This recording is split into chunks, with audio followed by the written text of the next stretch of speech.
Wong Kito antusias jadi artis dangdut. Lida 2020 mencari the next Rara di Palembang.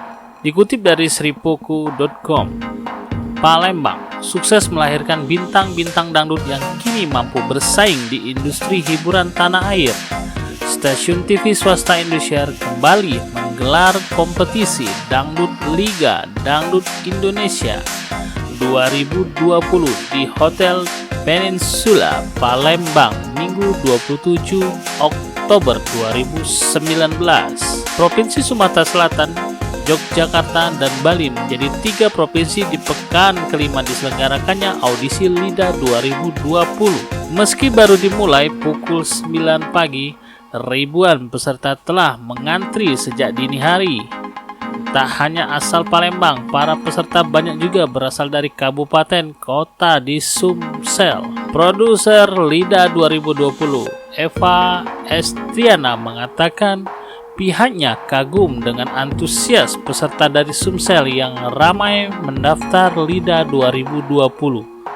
Setidaknya ada ribuan peserta yang telah mendaftar mengikuti seleksi LIDA 2020.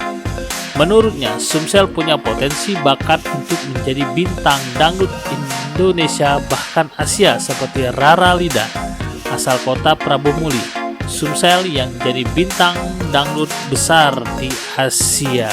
Tahun ketiga penyelenggaraan LIDA, Indosiar semakin selektif untuk mempertemukan duta-duta dangdut terbaik dari provinsi Indonesia paling barat hingga timur dengan membawa beragam kekayaan adat dan budayanya. Peserta yang lolos audisi akan kembali berjuang mewakili provinsinya dan bertemu dengan duta provinsi lainnya untuk memperebutkan gelar bergengsi di panggung LIDA 2020. Kesuksesan bintang-bintang alumnus LIDA di tahun-tahun sebelumnya hingga ke kancah Asia telah membuktikan bahwa bakat-bakat terbaik dari seluruh penjuru Indonesia kini mampu bersaing kuat dengan musisi-musisi yang telah lebih dahulu meramaikan industri hiburan tanah air.